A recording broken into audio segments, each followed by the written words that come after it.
लगातार पूरे देश में और प्रदेश भर में कोरोना संक्रमण जारी है और ऐसे में ऐसे कई सारे लोग हैं जिन्होंने कोरोना से अपनी जान गंवाई है। किसी को ऑक्सीजन की कमी तो किसी को प्लाज्मा की कमी, किसी को कोई ना कोई जरूरत पड़ी रही थी, मगर कहीं ना कहीं ऐसे कुछ लोग थे जिन्होंने इस मुसीबत की घड़ी में सामने आकर लोगों की मदद करनी चाहिए और एक तरीके से एक मुहिम चलाई जिसमें कई सारे लोगों को जो है राहत मिल सके और कई सारे लोगों को समय पर जो है प्लाज्मा की जो ज़रूरत होती है वो उन्हें मिल सके। तो ऐसे में हमारे साथ कुछ लोग जुड़े हुए हैं। हमारे साथ शिवम हैं और राजेश लोहिया जी हैं। आप दोनों का बहुत-बहुत स्वागत है टीसीपी 24 में। धन्यवाद।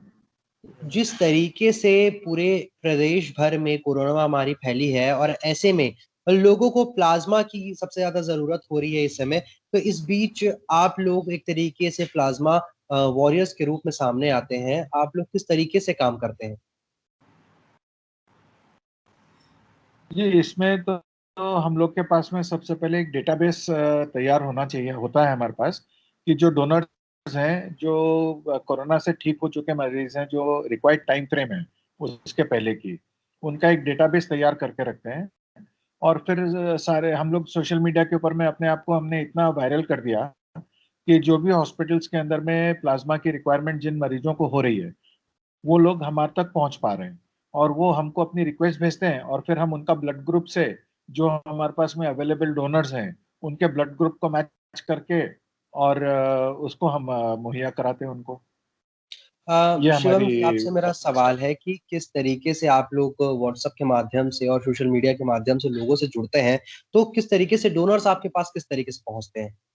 सर, जैसे कि राजेश लोहिया जी ने बताया कि हमारे पास डेटाबेस पहले से हम रेडी करते हैं। एक्चुअली हम लोग लगभग 7-8-9 महीने से ये वर्क कर रहे हैं। तो पहले भी काफ़ी लोगों को हमने प्लाज्मा दिलाया है जो कि अब ठीक हो चुके हैं।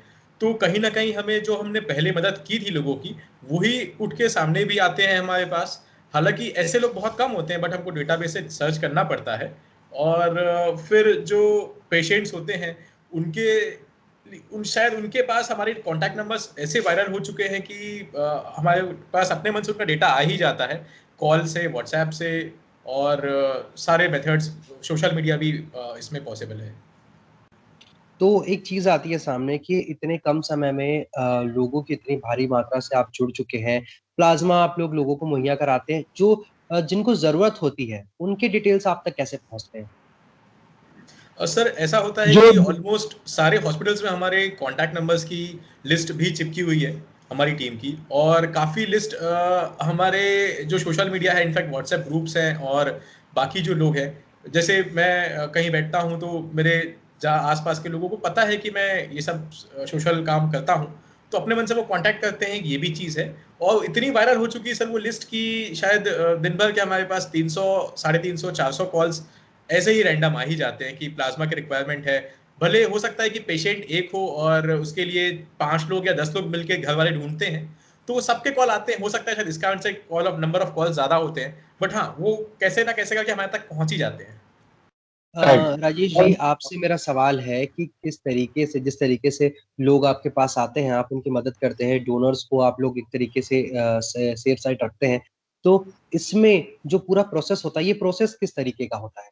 प्लाज्मा डोनेशन किस कंडीशन पे किया जाना चाहिए? किस तरीके से प्रोसेस होता है? इसकी टेक्निकलिटी क्या होती है? देखिए, प्लाज्मा डोनेशन का जो एलिजिबिलिटी, अब डोनर के तरफ से पॉइंट ऑफ व्यू से आप बात करेंगे, तो डोनर की एलिजिबिलिटी जब बनती है जब वो minimum 28 to 30 days after recovery होती है उसकी। एंड सबसे पहले तो प्रोसेस ये होता है कि जब वो डोनर वॉलंटियर करता है कि डोनेशन के लिए, तो उसको हम लोग ब्लड बैंक भेज करके उसका एंटीबॉडी टेस्ट कराते हैं। अगर उसकी एंटीबॉडी टेस्ट हमारे रिक्वायर्ड डोनेशन के पैरामीटर्स के अंदर होती है, रेंज में, तो ही उसका डोनेशन लिया जाता है। नहीं तो वो एंटीबॉडी के कारण वो रिजेक्ट हो जाता है, फिर वो डोनर कोई काम का नहीं। तो ये एक लिमिटेशन है। जब उसका अगर एंटीबॉडी पास हो जाती है, तो उसके बाद में एक मशीन होती है, एटीएम जैसी बड़ी मशीन होती है, उसके ऊपर में इनको हुक कर देते हैं डबल नीडल लगा करके, और वो ब्लड निकलता है उनके बॉडी से, वो मशीन सक करती है ब्लड को, और उसमें से प्लाज्मा सेपरेट करके सेंट्रीफ्यूगल सिस्टम से उसको सेपरेट करके वो ब्लड, जो रेसिडुअल ब्लड है, उसको वापस डोनर के बॉडी में पंप कर देती है। तो इस इसमें डोनर को कोई एक्चुअल फिजिकल ब्लड लॉस नहीं होता जो अपन नॉर्मल ब्लड डोनेशन में करते हैं। तो ऐसा डोनर को कोई ब्लड लॉस नहीं होता, और उसके अंदर में जो प्लाज्मा निकाल लेते हैं तो जो न्यूट्रिएंट्स उसके निकलते हैं, उसके लिए जो हॉस्पिटल वाले उसको वापस ग्लूकोज और सलाइन उसमें मिक्स करके वो मिनरल्स उसको रिप्लेनिश कर देते हैं उसके बॉडी को। तो डोनर को फिजिकली इसके अंदर में मुश्किल से 1 घंटा लगता है 100% रिकवर करने के लिए। अब जब वो प्लाज्मा हम लोग को मिल जाता है तो बाय द टाइम हम लोग जो पेशेंट्स की लिस्ट रहती है जो हमको रिक्वेस्ट करते हैं, हम उसको बुला लेते हैं वहां पर पे उस ब्लड बैंक में, और फिर हम उनको जैसे ही वो प्लाज्मा रेडी हो जाता है, पैक हो जाता है, तो हम उनको अलॉट कर देते हैं। वो ये एक सिस्टम है हमारा। ये शिवम, आपसे मेरा सवाल है कि जिस तरीके से आप लोग ये पूरा प्रोसेस करते हैं, उसके बाद कई बार ऐसा होता होगा कि समय पे कोई डोनर नहीं मिल पाता है, या ऐसा कभी कंडीशन आई है कि आपको किसी डोनर की ज़रूरत है और वो डोनर वहाँ पे अवेलेबल नहीं होता हो, तो इस भागा-दौड़ी के जो चक्कर में कभी कुछ तकलीफ आई है आपको? सर तकलीफ का नाम तो सर जिंदगी में जुड़ा ही होता है, उसकी कोई ऐसी दो बात नहीं है। बट सर हाँ, पता नहीं शायद हमारे साथ भगवान जुड़े हैं या कौन जुड़ा है नहीं पता। अपने मन से सर रोज डोनर्स हमारे पास अवेलेबल हो जाते हैं, चाहे वो वॉलंटियरी डोनेशन हो या फिर हम कॉलिंग करके बुलाते हैं, या जैसे जी राजेश भैया ने बताया कि हम डेटाबेस से सर्च करते हैं। सारे ऑप्शंस होते हैं सर, सारे चीज़ों की हम तैयारी करते हैं, और पता नहीं हनुमान जी हमारे साथ होते हैं और सारा काम ऑटोमेटिकली हो जाता है सेट। दूसरी चीज़, एक बात और आती है कि जिस तरीके से आप डोनर्स आप तक पहुँचते हैं, ये पूरा प्रोसेस होता है, तो इस प्रोसेस में कई सारे ऐसे लोग रहते हैं जो सिर्फ़ रायपुर से नहीं और अलग-अलग जगहों से भी होते हैं। जी तो बेसिकली अगर कोई ग्रामीण क्षेत्र से आपके पास जुड़ता है या आप तक समस्या आती है, तो किस तरीके से आप वो सॉल्व करते हैं? सर जैसे अभी देखिए रिसेंट केसेस जो चल रहे हैं, वैसे महासमुंद से भी आ रहे हैं कुछ केसेस, कुछ धमतरी से आ रहे हैं, कुछ एक आध केसेस जगदलपुर के भी अभी रिजॉल्व हुए हमारी टीम से। तो सर जैसे भी उनको पेशेंट का ब्लड सैंपल मिलता है और एक रिक्विजिशन फॉर्म मिलता है, लेट से कोई पेशेंट भर्ती है, तो डॉक्टर जब भी प्लाज्मा चढ़ाने के लिए उनको रिक्वेस्ट करते हैं, तो वो अटेंडर को बता देते हैं और एक ब्लड सैंपल देते हैं छोटा सा, और रिक्विजिशन फॉर्म देते हैं। उस फॉर्म को लेके वो अटेंडर होता है, वो हमारे पास तक पहुंचता है, और जैसा कि राजेश भैया ने बताया कि वो डोनेशन रेडी होता है और वो आते हैं, और टाइम बीइंग वो डोनेशन होके रेडी होके वो लेके चले जाते हैं पिकअप करके। अ, दूसरी चीज़ इसमें ये आती है कि अगर आप मान के चलिए किसी ग्रामीण अंचल से कोई आदमी आता है, उसके पास किसी तरीके से कॉन्टैक्ट करने का कोई साधन नहीं होता है, और अगर वो उसे ब्लड के प्लाज़्मा की ज़रूरत है, तो ऐसे में अगर आप तक कोई कॉन्टैक्ट नहीं पहुँचता है, तो अस्पतालों के पास क्या आपके पास इतनी फैसिलिटी होती है कि वो आपसे डायरेक्ट कॉन्टैक्ट कर लेते हैं? सर लगभग अस्पतालों में हमारे नाम की लिस्ट चिपकी हुई है सर हमारी टीम की, और भी शायद एक आध टीम वर्क कर रही है, जो एक दो टीम वर्क कर रही है, हम लोग की टीम की लिस्ट तो चिपकी हुई है काफ़ी सारी जगहों पे हॉस्पिटल्स में।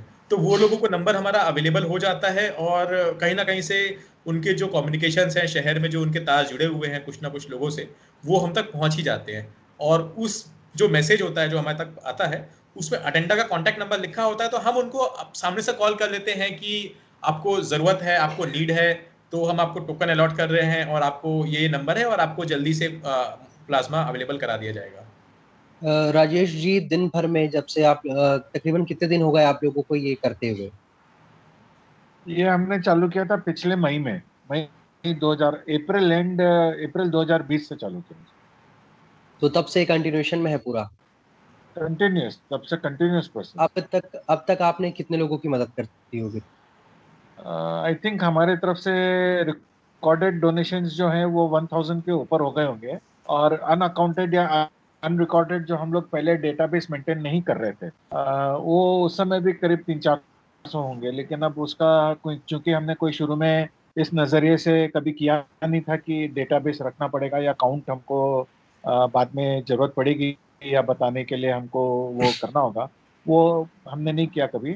तो फिर भी रिकॉर्डेड हमारे पास में 1000 के ऊपर है। शिवम, एक सवाल आता है कि कब आप लोगों ने ये शुरू किया? जब जैसे इन्होंने बताया पिछले साल मई में शुरू किया, तो कहाँ से आइडिया आया और आप लोग किस तरीके से एक साथ जुड़े? कितने लोग हैं आपकी टीम में और कितने वॉलंटियर्स अब काम कर रहे हैं? पहले से लेके अब तक में कितना जो ये सफ़र है, उसमें कितना चेंज देखने को मिला है आपको? सर हमारा जो काम स्टार्ट किया वो राजेश भैया और अंकित अग्रवाल जी हैं, खरसिया से, रायगढ़ से बिलोंग करते हैं। वो लोगों ने टीम बनाई और स्टार्ट किया, वो स्टार्टिंग में शायद 2 लोग ही थे, फिर धीरे-धीरे जुड़ते-जुड़ते मैं इनकी टीम पे अराउंड अगस्त से जुड़ा हूँ, एडेड हूँ और उस समय से मैं काम कर रहा हूँ भैया लोग के साथ में और अभी हम जो मेन वॉलंटियर्स हैं, जो हमारी टीम है, वो जो हेड वाले जो वर्किंग है, वो 7 लोग हैं हम लोग सिर्फ और ये 7 लोग के नीचे और भी वर्किंग हैंड्स हैं जो हेल्प करते हैं हमारी टीम को पूरा। तो फिलहाल अभी कितने वॉलंटियर्स हैं जो आपके साथ काम करते हैं, कोर टीम मेंबर जो ग्रुप के हैं? Sir core team members are 7 जो मेन फाउंडेशन टीम में आते हैं और जो ऑलमोस्ट 7-8 महीने 9 महीने से जुड़े हुए हैं हमारे साथ में।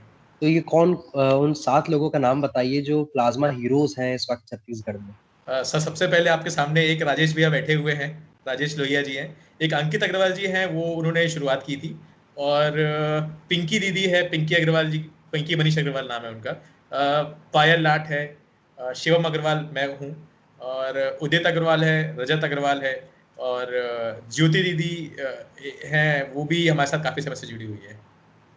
तो एक ज्योति तरीके से अग्रवाल। तो इस बात को एक तरीके से कह सकते हैं कि देश के युवा अब सामने आ रहे हैं, लोगों की मदद कर रहे हैं और लगातार आप लोग जिस तरीके से मदद करते हैं लोगों की, वो काफ़ी चौंकाने वाली बात है कि ऐसे कठिन समय में भी युवा अपने बाकी भाग-दौड़ भरी ज़िंदगी से समय निकाल कर लोगों की मदद कर रहे हैं और आप जैसे लोग हैं राजेश जी जो इन्हें एक तरीके से मार्गदर्शन दे रहे हैं। तो इन सारी चीज़ों को अगर एक तरह से जोड़ के देखा जाए, तो फिलहाल छत्तीसगढ़ की जो स्थिति है, ऐसे में अगर केसेज़ ज़्यादा बढ़ते हैं या डोनर्स की ज़्यादा ज़रूरत पड़ती है, तो आप लोग किस तरीके से तैयारी कर रहे हैं इसके लिए? स्नेहिल जी, इसमें ऐसा है कि डोनर्स की तैयारी तो जो डेटाबेस हम लोग के पास में है, उसी में से ही हम कॉल करते हैं और 100% फुलफिलमेंट तो किसी भी दिन नहीं हो पाती है। आप ये समझ के चलिए कि अगर मान लीजिए हमारे को 50 की दरकार है, तो 30-40 हो ही जाता है। कैरी अ, फॉरवर्ड हर दिन के एक लिए जा ही सवाल ये रहा है। आता है, लोग अगर अभी भी इस सवाल से सबसे ज़्यादा कन्फ्यूज़ हैं कि किस तरीके से वो प्लाज़्मा डोनेट कर सकते हैं? क्या उन्हें मतलब कई लोगों का ये कहना है कि भई हम इतने दिन बीमार थे, तो हम कर सकते हैं। कई कई लोगों का ये सवाल है कि मुझे 2 बार कोरोना हो चुका है, तो क्या मैं प्लाज़्मा डोनेट कर सकता हूँ? इन सारे सवाल का एक बार जवाब दीजिए। जी, एलिजिबिलिटी डोनर की ये होती है कि उसको मिनिमम आज की डेट से, डोनेशन की डेट से 1 महीना पहले उसको कोरोना से रिकवर होना चाहिए और मैक्सिमम 6 मंथ्स का टाइम फ्रेम होता है। और उसके बीच में भी इस पीरियड के बीच में अगर वो बंदा ठीक हुआ होता है, तो मैंने जैसे पहले भी कहा था कि उसकी सबसे पहले एंटीबॉडी टेस्ट होती है। क्योंकि ये ज़रूरी नहीं कि मान लीजिए 1 महीना पहले भी कोई बंदा ठीक हुआ हो, तो भी उसकी एंटीबॉडी डेवलप नहीं होती है या अगर हुई होती है तो उन पैरामीटर्स में नहीं होती है, जो हमको प्लाज़्मा डोनेशन के लिए चाहिए। कहीं कम होती है, कहीं ज़्यादा होती है, तो वो चलता नहीं है। तो वो एक बहुत नैरो मार्जिन है, उस मार्जिन के अंदर में अगर उनकी एंटीबॉडी आती है, जो कि ऑलमोस्ट 70 टू 80% हम लोग को मिल जा रही है। 80% ऑफ डोनर्स में हमको वो एंटीबॉडी के पैरामीटर्स मिल जा रहे हैं। बहुत ही कम 2-4 ही 10 में से 1 या 2 ही डोनर्स रिजेक्ट होते हैं, जिनकी एंटीबॉडी नहीं बन पाती है या कम ज़्यादा होती है। अब प्रोसेस में इसकी सेकंड एलिजिबिलिटी इसकी ये होती है कि उनकी कोरोना से मिनिमम 1 महीना बताया, अगर वो लोग वैक्सीन ले चुके हैं, तो वैक्सीनेशन के बाद 1 महीने का गैप चाहिए। फर्स्ट ये वैक्सीन जो और ये एक सेकंड वैक्सीन सवाल भी होता अगर है, ले ये लेंगे। एक शिवम आपसे मेरा सवाल है कि जो लोग यंगस्टर्स हैं, जिन्हें वैक्सीन अभी लगने वाली है, तो उसके बाद जो लोग आपको पहले भी प्लाज़्मा दे चुके होंगे शायद तक, तो उनसे जो है 1 महीने का गैप लगेगा। 1 मई को अगर किसी को वैक्सीन लगती है, तो 1 महीने का अगले 1 महीने का गैप उसे लेना चाहिए, जैसे सर बता रहे हैं। तो ऐसे में उनके लिए आप क्या सलाह देते हैं? उन्हें किस तरीके से आप मोटिवेट करते हैं? सर अगेन युवाओं को 1 मई से लगने वाला है जैसा कि, तो रिक्वेस्टेड है कि जो काफ़ी डोनेशंस हैं हम रिक्वेस्ट कर रहे हैं उनसे कि वो पहले ही कर दें। जैसे कि सर न्यूज़ चैनल में हम आपसे और जनता भी है, तो उनसे रिक्वेस्ट करेंगे कि प्लीज़ आप ज़्यादा से ज़्यादा डोनेशन दें, शिवम तो हम ज़्यादा से कट ज़्यादा गया। काम कर पाएँगे। ज़्यादा से ज़्यादा काम कर पाएँगे और दूसरी चीज़ सर हाँ, वैक्सीनेशंस लग जाएँगी तो हमारे पास कुछ डेटा रहेंगे जो कि 45 एज के ऊपर हैं और जो अभी कोविड बेड से अभी ठीक होके वापस शिवम। आ रहे हैं। तो वो लोगों शायद हमें हेल्प कर पाएँ, जो लोगों को हमने अभी प्लाज़्मा डोनेशन कराया, शायद वो 1 महीने बाद रिकवर होके हमें डोनेशन कर पाएँ। जी। आप दोनों से मेरा एक आखिरी सवाल ये है कि लोग जिस तरह से डरे हुए हैं, लोग ये डर रहे हैं इस बात से कि भई अगर हमें कोरोना हुआ है, उसके बाद अगर हम प्लाज़्मा देते हैं, तो कहीं हम फिर से बीमार ना पड़ जाएँ। ये लोगों को एक तरीके से डर बना हुआ है अभी भी, क्योंकि एक होता है कि मेरे शरीर से कोई चीज़ जा रही है, तो कहीं वो मेरा फिर से नुकसान ना हो जाए। तो ये लोगों को जो एक डर है इस बात का कि प्लाज़्मा देने से कहीं उन्हें कोई नुकसान ना हो जाए या उन्हें कोई दोबारा कोरोना होता है तो उन्हें कोई नुकसान ना हो, इस बात के लिए आप क्या कहेंगे? सर, जैसा कि राजेश भैया ने पहले बताया था कि डोनेशन हो सकते हैं, इसमें सर एक छोटा-सा पॉइंट और ऐड करूँगा, जो आपका सवाल का उत्तर रहेगा। वो ये कि सर, जैसे मान लीजिए किसी ने डोनेशन किया, वो 13वें दिन उसके बॉडी में वापस से प्लाज़्मा रिप्लेनिश हो जाता है और वो 14वें दिन, मतलब 13 दिन के बाद 14वें दिन वापस से हमको प्लाज़्मा डोनेशन कर सकता है। तो इस चीज़ से उसके बॉडी में कोई नुकसान नहीं होगा। जो भी नुकसान होगा वो 13 दिन के अंदर वो रिफ़िल हो जाना है, और रिफ़िल तो एक्चुअली सर 1 घंटे, 1.5 घंटे में हो जाना है। जैसा कि राजेश भैया ने बताया कि वापस रिप्लेनिश कर देते हैं मेन ब्लड को। सिर्फ़ प्लाज़्मा ही निकलता है और वो वापस आ जाता है बॉडी में। वो 14th हेलो। डे वापस से डोनेट कर सकते हैं। क्योंकि इस वक़्त लोगों को ये डर हाँ होता है कि जी। भई अगर हम कोरोना से ठीक हो चुके हैं और अगर हम किसी की मदद करते हैं, कोई लोग मदद भैया करने मैं आते हैं, मगर राजेश भैया प्लाज़्मा बोल देने रहा के हूँ, बाद आप उन्हें ये डर प्लाज़्मा होता है कि भई दे रहे कहीं हम फिर से बीमार ना पड़ जाएँ। तो ये काफ़ी बड़ी चिंता का विषय है, मगर फिलहाल जिस तरीके से आप लोग काम कर रहे हैं, जिस तरीके से आप लोग कब और किए हैं? आपकी टीम पूरे प्रदेश भर में लोगों को प्लाज़्मा पहुँचा रही है, समय पे मदद आप कर रही है, दोबारा आप प्लाज़्मा ये चीज़ कर वॉरियर्स के रूप में आप लोग आए हैं, इसके लिए आप लोगों को बहुत-बहुत धन्यवाद।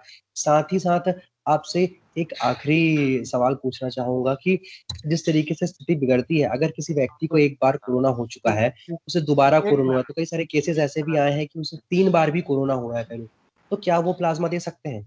मैं आपको जी, 1 मिनट वो बिल्कुल में दे बात सकते करूँ। हैं। जो भी डेट से वो पॉज़िटिव आए, उस दिन से 28 दिन बाद वो रिकवर हो जाते हैं एंड अगेन वो प्लाज़्मा देने के लिए एलिजिबल हैं। कोई प्रॉब्लम नहीं है उस चीज़ में। राजेश जी, आपका क्या कहना है इस पे कि अगर जो लोग जिस स्नेहिल एक जी, हाँ, हेलो। जी बताएँ। जी बताएँ। स्नेहिल जी,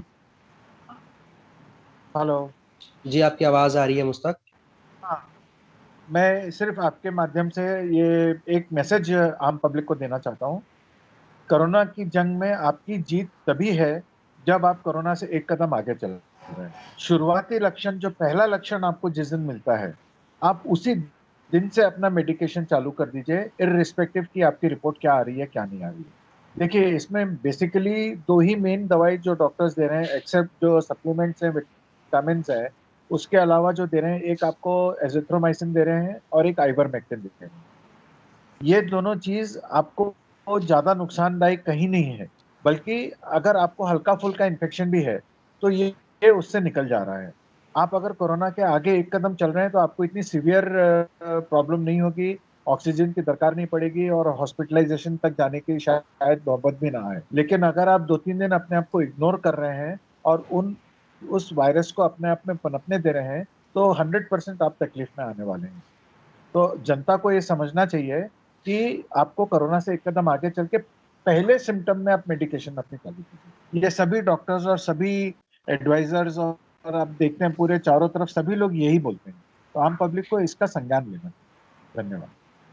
तो ये थे हमारे साथ शिवम और राजेश लोहिया जी, जो लगातार लोगों को प्लाज़्मा दिलाने में मदद कर रहे हैं। एक तरीके से छत्तीसगढ़ में प्लाज़्मा वॉरियर्स के नाम से ये लोग प्रसिद्ध हो रहे हैं, लोग इन्हें जान रहे हैं क्योंकि लोगों की समय पे मदद करने का जो काम है, वो ये सही तरीके से कर रहे हैं। ऐसे में राजेश जी ने और शिवम ने बताया कि किस तरीके से आप प्लाज़्मा डोनेट कर सकते हैं, प्रोसेस क्या होता है और इस डोनेशन में किस-किस कितने दिन का गैप होना चाहिए, कितने दिन का समय होना चाहिए।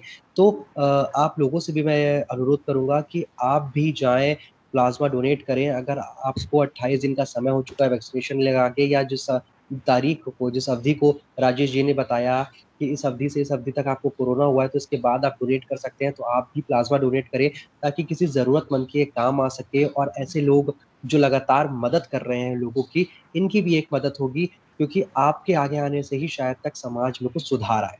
आप दोनों का बहुत-बहुत धन्यवाद हमारे साथ जुड़ने के लिए। TCP 24, #1 growing news network।